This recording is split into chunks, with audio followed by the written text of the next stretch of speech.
everyone, welcome to today. It is a beautiful rainy Tuesday today, and here comes Daisy because she heard me vlogging. I have not seen her the entire day. For those of you who say Daisy only comes in front of the camera because she wants to be around me and she loves me, she does love me very, very much. I love her too. We're besties, but I have been in my office all day today. It is now probably like 2 p.m. I have not seen her until right now because she knows I'm vlogging. Some people are like, oh, she just hears your voice, she hears you talking. I've been talking. I was talking to Flynn, I was talking to Eric, I was talking to our babysitter, I was talking to lots of different people. She didn't come running until I started talking to you. So anyway, I'm reading old journals and cracking up. And if you have watched me for long enough, you would know that I have a lot of old diaries, a lot of old journals. The reason I pulled out my old journals though, and you'll see a lot of these like little post-it notes in all of them, and it's because I was writing a book for a while, and so I needed to like keep note of what diaries had what information in them for different chapters of the book, blah, blah. But anyway, the reason I pulled the diaries out today, and I haven't pulled them out in a long time, was because I had this memory of this missions trip I took in college to South Korea. And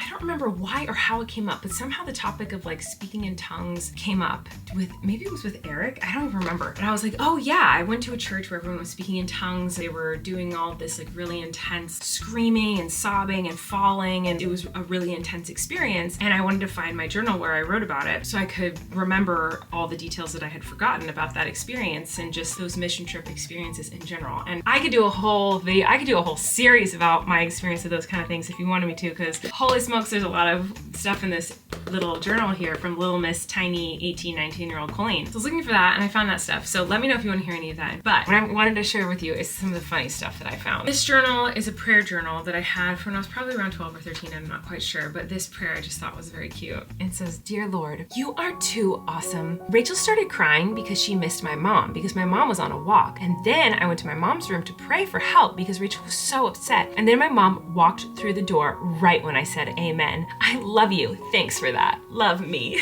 I just think that's so funny. All right, so this is a diary. This is a different one. This is from a younger time. Dear diary, sorry that I haven't written. Today was Rachel's birthday. She had a sports party. Boring. In all capitals. She just wanted to play sports the whole time. Bye. Love, Colleen. There's me and Rachel somewhere. I'm not sure where that is. Like maybe Knott's Berry Farm? Okay, this is a journal from college, my freshman year of college when I turned 18. I wrote, I just realized that I am 18. That's crazy. I'm an adult. How depressing. I don't want to be a grown-up. I want to stay a kid forever. I'm seriously beyond depressed right now. I'm 18. I can vote. I can play the lottery. I can smoke. Who cares? I want to be a kid forever. I literally wrote that on my birthday. I also found all these old little books I would write when I was Flynn's age, like 5, 6 years old. I would write little books, like staple paper together. I wanted to be an author. That was my dream when I was like 5 years old. I couldn't write, and I was barely reading at the time. So I would just try to sound things out as best I could. So everything is spelled terribly wrong in these books. I was just reading them to Flynn, and it was making my heart warm and fuzzy because I wrote these when I was like 4, 5, 6 years old. But then when I turned around 10, 11 years old, my dad would read these to me and my sister, and we would laugh because he'd read them literally and everything is misspelled, and it would make us laugh. And I just did that with Flynn, and he was cackling, and it just made me so happy. I don't know. So this book is called Me, and I guess it's a drawing of me. Everything's spelled terribly wrong. It was a school day. Love and why had fun. I was the princess. Anyway, this book's funny, but then the end of it, the back page, I love how I wrote these words. So I wrote the end, but then I wrote, fantastic. I guess these are the reviews of the book. Fantastic, perfect, terrific. I just love it. Anyway, I wanted to share those with you. I mean, there's so many, I have so many of these freaking journals and diaries with so many funny things. This one is my freshman year of college, and I printed out the lyrics to a song called Gimme Gimme from Thoroughly Modern Millie, as you can see right there. And I wrote, this is one of my favorite songs ever written. It's from one of my favorite shows on Broadway, Thoroughly Modern Millie. It's called Gimme Gimme. It's about this girl who just wants to be loved so badly that she will take it from anyone. She doesn't care who he is or what he looks like. She just longs for that amazing thing called love. The way the music is written and how it flows is absolutely amazing. It starts out slow, and by the end, it's a huge upbeat number. This song is totally a good way to express how I feel almost all the time. This happened often in my journals. I would print out lyrics to songs because music obviously just means a lot to me. I love music, and it has been one of the main ways I've ever been able to express myself like so many people in the world. I would very frequently print out lyrics to songs and analyze them or talk about why it meant a lot to me. So I think that's funny. And I was like, oh, what if whenever I read one of these, I play the song or try to play the song song, so I might try to play that song on the piano and sing a little bit of it, so we can get a glimpse into how little 18-year-old, maybe 17. Oh, I was 17. So let's dive into how little 17-year-old Colleen felt during this period of her life. Let's see if I can play. This song is really hard to play, so this is gonna be a hot mess, but I'm doing it for 17-year-old me. A simple choice, nothing more.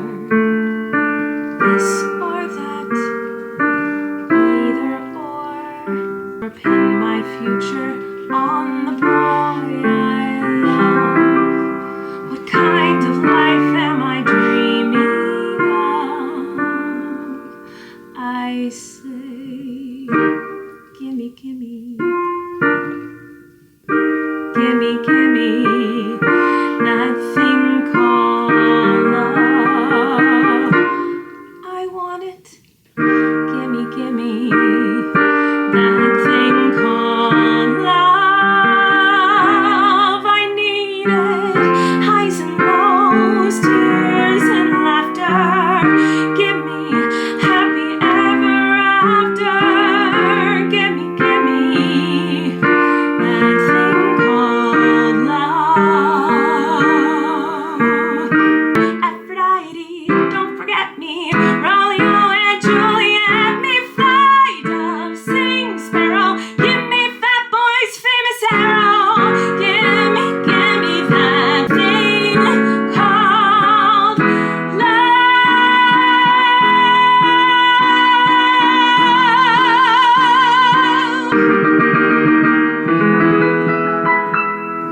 I don't know. I cannot play it or sing that. That is too hard for me. The little 17-year-old me loved that song. I'm in the process of doing one of my least favorite things in the whole world, which is going through my kids' clothes and finding out what things they don't fit in anymore. Look, she found out I'm vlogging. She ran to the camera. I got the babies a bunch of new clothes and I don't have enough room in the drawers anymore for all their new clothes, so I have to go through and figure out which things don't fit them anymore, and I hate doing this.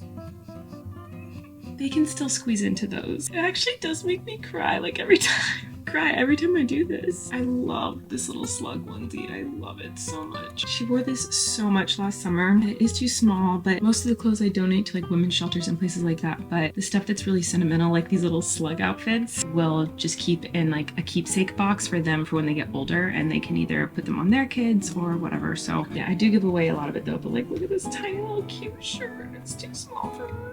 It just makes me so sad that they grow so fast. When I did this with Flynn's stuff, it was obviously very sad, but I knew I was gonna have another baby, so it wasn't like, oh, this is the last time I'll have clothes this size because I'm gonna have another baby. I can pass down some of Flynn's old clothes to whoever my next baby is. But with these, it's like, I know that most of these are 18 to 24 month size clothes, and I'm never gonna have a kid that wears 18 to 24 month clothes ever again.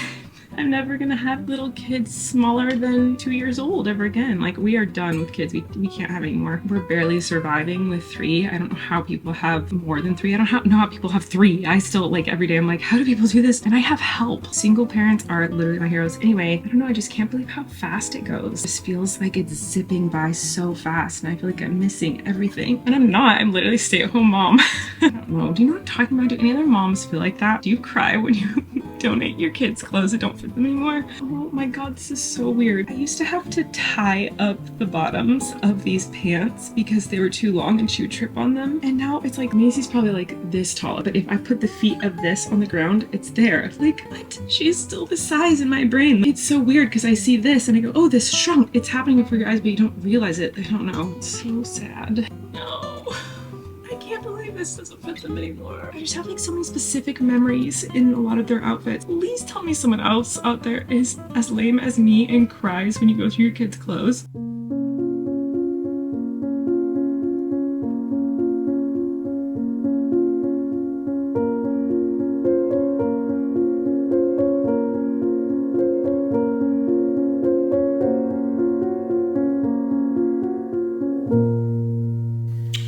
What's happening?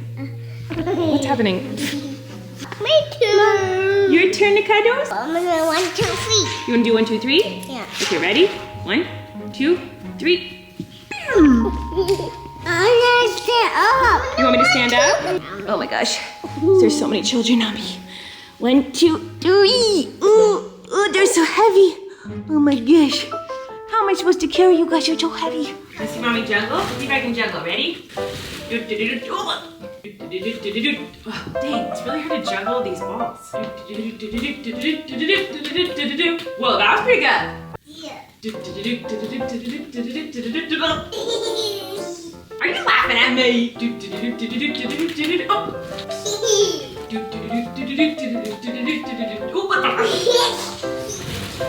Honestly.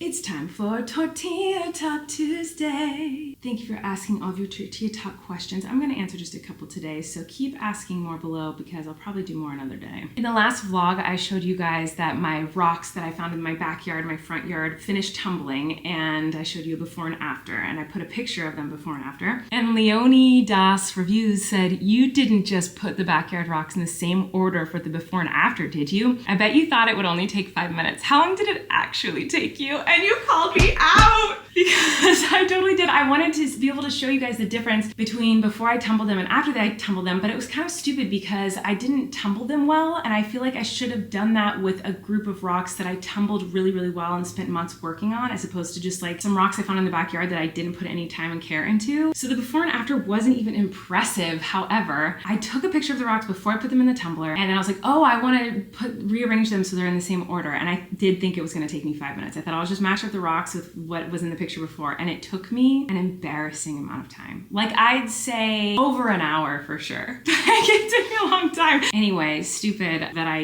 even tried to do that because it didn't even matter, but thank you for calling me out. That's very funny. Lana and GI Singers said, Tortilla question, since you were raised in a conservative religious home and grew up on that environment, I was wondering, when did your views change? I don't know that I would say like, oh, there was this moment where like my views changed. It's more just like my views grew, like expanded, maybe is a better word. I didn't mean for today's video to become so religious, but I'll touch on this lightly, and maybe if I ever do another video going in depth about it, I can explain more. But I was raised in a Christian household. I'd say it was a pretty loving, accepting environment. I was taught to love all people. I was taught to accept all people. But I did go to a conservative religious college. At that college, I had to go to chapel 3 times a week. I had to take Bible study classes. I had to be part of church groups. I was in a church choir, and we did ministry, like missionary trips. And also with my choirs, I basically was singing in churches every single Sunday. So I basically had church 4 times a week at least. And then on top of that, I was in classes about the Bible. And what's interesting is one of the appeals of going to that school was I was hoping that it would really solidify and strengthen my ties to the Christian faith, because I would learn more about it and I would be able to answer all these questions I had. But I think it leaned more towards opening my eyes to like hypocrisy that can happen within religion. And by the way, I'm saying that can happen within religion. I'm not saying one way or the other if it's good or bad. I think that there is wonderful things about religion, and I think that there are some things that are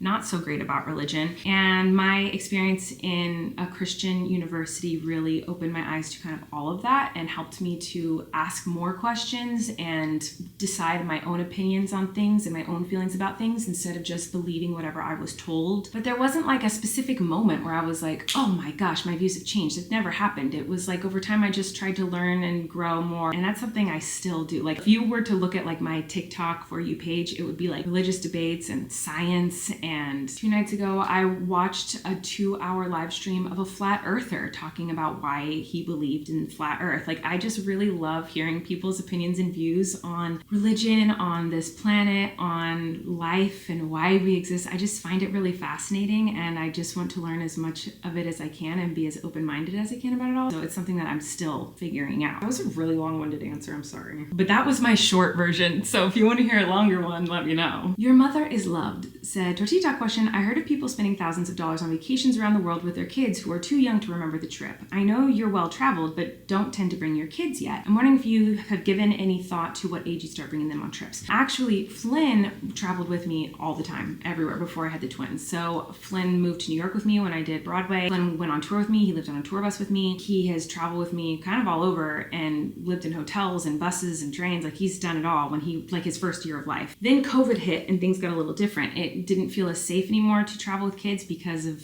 COVID obviously. But then once I started touring again after I had the twins, I actually did try to take all the kids to one of my first gigs, I think in San Francisco. And it was really hard. It was really, really, really hard. It was really hard for me, one, to focus on work and to focus on my performance performance and getting everything done that I need to get done. Also, they just didn't like it. They wanted to be home. The twins are much more of homebodies than Flynn was. And they were very young. They were only like, I think they were like 4 or 5 months old. Like they're tiny. But then I toured just a tiny bit, and I took Flynn actually to one of my shows, one of my last shows that I did. And I actually think they're at a stage now where if I were to still be touring, I would probably take a kid on each trip. Like I'd be like, okay, Maisie gets this one, Wesley gets this one, because I just think that would be fun. And I just love being around my kids all the time. Because I actually disagree about like people spending thousands of dollars on a vacation that your kid will never remember, or thousands of dollars on a first birthday party that the kid's not going to remember. Sure, the kid won't have like, actual picture memory, like photographic memory of like those vacations when they're really little, or of their birthday party when they were 1. But I just know that the first few years are extremely important to our development as human beings. So like I put my kids they're in music class and they're in gym class. I don't do that because I think they're going to remember those music classes. There are only 2. I do it because I know it's good for their development, and it's helping them learn, and it's helping them enjoy life and be happy. And also it's good for them. They might not have memories, but also another positive thing is like way in the future, they get to look back on pictures and videos of them at their first birthday party and hopefully feel like loved. I know that I look back on like pictures and videos of my old birthday parties, and I see how much work my mom put into like my birthday cake every year. And it could make me cry now as a mom, knowing how long it took her to like make these beautiful cakes for me. And